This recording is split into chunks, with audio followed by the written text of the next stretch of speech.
नमस्कार भक्तों, आप सभी का स्वागत है। पौराणिक मान्यता के अनुसार एक बार चैत्र मास के शुक्ल पक्ष की तृतीया को माता पार्वती भगवान शिव के साथ पृथ्वी लोक के भ्रमण पर निकली। उनके साथ नारद मुनि भी थे। भ्रमण करते करते वो एक गांव में पहुंचे। ये बात पूरे गांव में फैल गई। ये पता चलने पर कि गांव की धरती पर भगवान शिव और माता पार्वती के शुभ कदम पड़े हैं। गांव के निर्धन महिलाएं उनके दर्शन के लिए पहुंचने लगी। उन्होंने उनकी सेवा में फल फूल और जल अर्पित किया। उनकी भक्ति और सेवा भाव से भगवान शिव और माता पार्वती बहुत प्रभावित हुए। माता पार्वती ने सुहाग रस उन पर छिड़क कर आशीर्वाद दिया कि उनका सुहाग सदा बना रहेगा।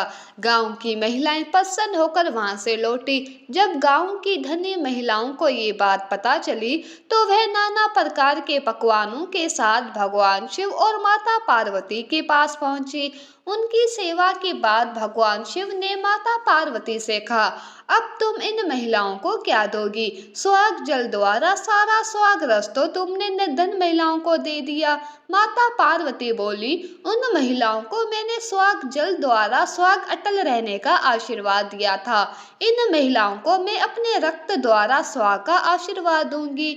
माता पार्वती ने अपनी उंगली चीरकर उससे बहने वाला रक्त उन धनी महिलाओं पर छिड़क दिया। जिन महिलाओं पर रक्त की बूंद गिरी वह सुहाग का आशीर्वाद पाकर लौटी। इस प्रकार निर्धन और धनी महिलाओं को चैत्र शुक्ल तृतीया तिथि पर माता पार्वती ने सुहाग बांटा। इसके बाद माता पार्वती स्नान के लिए गांव की एक नदी पर गई। वहां स्नान के बाद उन्होंने नदी किनारे बालू से एक शिवलिंग तैयार किया और उसकी पूजा प्रदक्षिणा की। भगवान शिव शिवलिंग पर प्रकट हुए और माता पार्वती को आशीर्वाद देकर बोले, जो भी सुहागन महिलाएं चैत्र शुक्ल तृतीया के दिन शिव और गौरी पूजा संपन्न करेगी वे अटल सुहाग की प्राप्ति करेंगी। बहुत देर तक माता पार्वती शिवलिंग की पूजा अर्चना करती रही। फिर पूजा के बाद भगवान शिव के पास लौट आई। उनकी प्रतीक्षा कर रही भगवान शिव ने इतनी देर से आने का कारण पूछा तो माता पार्वती ने कहा कि उन्हें नदी तट पर उनके भाई और भौजाई मिल गए थे। उन्होंने उन्हें दूध भात खिलाया, इसीलिए देर हो गई। भगवान शिव माता पार्वती की इस बात पर मुस्कुराने लगे।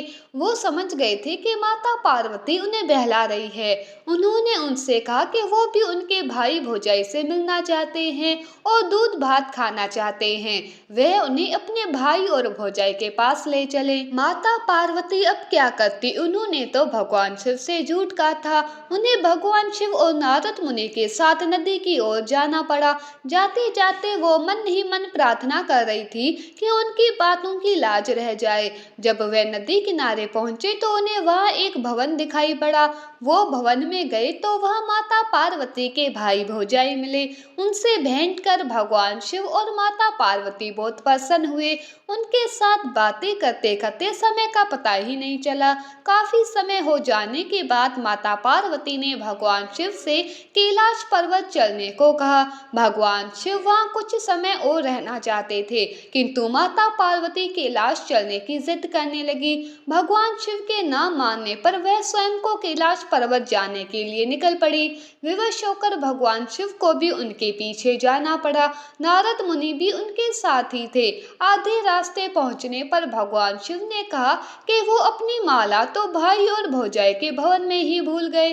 नारद मुनि उनकी माला लेने नदी तट पर लौट गए।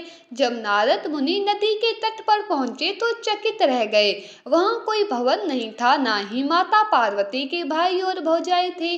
भगवान शिव की माला एक पेड़ पर लटकी हुई थी। वो माला लेकर भगवान शिव और माता पार्वती के पास लौट आए और बोले, कैसी माया थी प्रभु? नदी तट पर ना कोई भवन था, ना ही माता के भाई और भौजाई। माला तो एक पेड़ पर टंगी हुई थी। भगवान शिव मुस्कुराते हुए बोले, सब देवी पार्वती की माया है। इस पर देवी पार्वती बोली, ये सब शिव शिव जी की माया है। नारद मुनि ने हाथ जोड़ लिए और कहा, आप दोनों की माया आप दोनों ही जाने। जो भी आपकी पूजा भक्ति भाव से करेगा उनके बीच आपके जैसा प्रेम सदैव बना रहेगा। उस दिन से चैत्र शुक्ल तृतीया के दिन अटल सुहाग की प्राप्ति के लिए विवाहित महिलाएं गणगौर व्रत रखती है। गणगौर पूजा भारत का एक लोकप्रिय पर्व है जो राजस्थान, मध्य प्रदेश और उत्तर प्रांतों में मनाया जाता है। इस दिन विवाहित महिलाएं और कुंवारी कन्याएं व्रत रखकर गणगौर माता अर्थात माता पार्वती की पूजा करती है। महिलाओं के लिए ये पर्व बहुत महत्वपूर्ण है। इस दिन जो कन्याएं व्रत रखकर गणगौर पूजा करती है उन्हें उनका मनपसंद वर प्राप्त होता है और महिलाओं द्वारा ये पूजा करने पर उनका सुहाग बना रहता है और पति पत्नी के बीच प्रेम बढ़ता है। 16 दिन रखने वाले इस व्रत में गौर तैयार कर उसकी पूजा की जाती है और व्रत पति से छुपाकर किया जाता है। गणगौर व्रत पूजा द्वारा स्त्रियां सौभाग्यवती होने का वरदान प्राप्त करती है। गणगौर व्रत प्रति वर्ष चैत्र शुक्ल तृतीया को किया जाता है। गण का अर्थ है शिव और गौर का अर्थ है पार्वती।